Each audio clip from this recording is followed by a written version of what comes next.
নারায়ণগঞ্জ ৫ সদর এবং বন্দর আসনে নির্বাচনী উত্তাপের মধ্যে স্বতন্ত্র প্রার্থী মাকসুদ হোসেনের এক কর্মীকে মারধর ও অর্থ লুটের অভিযোগ উঠেছে।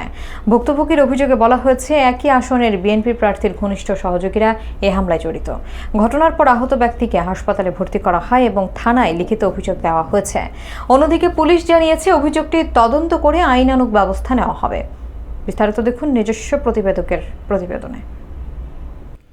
নারায়ণগঞ্জ ৫ সদর এবং বন্দর আসনে স্বতন্ত্র সংসদ সদস্য প্রার্থী মাকসুদ হোসেনের এক কর্মীকে মারধর, নগদ অর্থ লুট এবং গুলি করে হত্যার হুমকির অভিযোগ উঠেছে। রোববার বিকেলে বন্দর উপজেলার নবীগঞ্জ কবিলের মোড় এলাকায় এই হামলার ঘটনা ঘটে। আহত শাহিন আহমেদ পরাগ বন্দর উপজেলার মোছাপুর ইউনিয়নের দাসেরগাঁও এলাকার বাসিন্দা। ভুক্তভোগীর অভিযোগ অনুযায়ী তিনি বন্দর সাব রেজিস্ট্রি অফিসে জমি বিক্রি করে ১০,৭০,০০০ টাকা নিয়ে মোটরসাইকেলে বাড়ি ফিরছিলেন। পথে নবীগঞ্জ কবিলের মোড়ে আগে থেকেই অবস্থান নেওয়া কয়েকজন যুবক তার পথরোধ করে। অভিযোগে বলা হয়, তারা স্বতন্ত্র প্রার্থীর পক্ষে কাজ করা এবং সামাজিক যোগাযোগ মাধ্যমে সংশ্লিষ্ট খবর শেয়ার করার বিষয়টি নিয়ে তাকে গালিগালাজ করে। এক পর্যায়ে লোহার রড এবং পাইপ দিয়ে মারধর করে তাকে গুরুতর আহত করা হয়। ভুক্তভোগীর ভাষ্যমতে, হামলার সময় সঙ্গে থাকা জমি বিক্রির নগদ অর্থ ছিনিয়ে নেওয়া হয় এবং থানায় অভিযোগ করলে তাকে গুলি করে হত্যার হুমকিও দেওয়া হয়।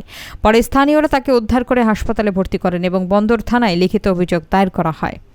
এছাড়া নারায়ণগঞ্জের অতিরিক্ত পুলিশ সুপার মোহাম্মদ তারিক জানান, নির্বাচনকালীন সহিংসতার অভিযোগগুলো গুরুত্বের সঙ্গে তদন্ত করে সুষ্ঠু এবং স্বাভাবিক নির্বাচন নিশ্চিত করতে প্রয়োজনীয় পদক্ষেপ নেওয়া হবে।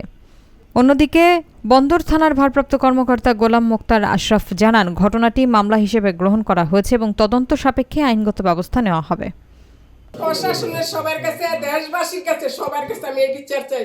মানুষ কি ইলেকশন করলে কি মানুষের কাছে যাইতে পারে না? একজনে এক দল খায়, হেললে কি মানুষের মারতে পারবো?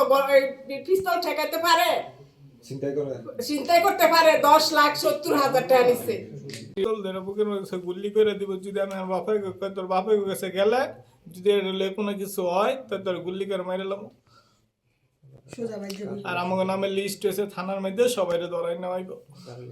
মাকসুদ চেয়ারম্যানের কর্মী, আমি কোনো রাজনীতি করি না, আমি ওনার ভালোবাসি, সেই জন্য ওনার রাজনীতি করি। এই সংক্রান্ত অভিযোগ আমাদের কাছে জমা দিয়েছে, কিন্তু মামলা করার মতো কোনো এখনো কমপ্লেন দেয় নাই। তা আমরা তাদের সাথে কথা বলেছি যে মামলা করার জন্য যা যা লাগে সেই ডকুমেন্ট নিয়ে আসলে আমরা মামলাটা নিয়ে নেব। এরপরে যা যদি আমরা তদন্তকারী কর্মকর্তার মাধ্যমে আমরা তদন্ত করে দেখবো ঘটনার সত্যতা আছে কিনা। সত্য থাকলে অবশ্যই দোষী ব্যক্তি আইন আওতায় চলে আসবে, আমরা তাকে গ্রেপ্তার করে বিজ্ঞ আদালতে প্রেরণ করব।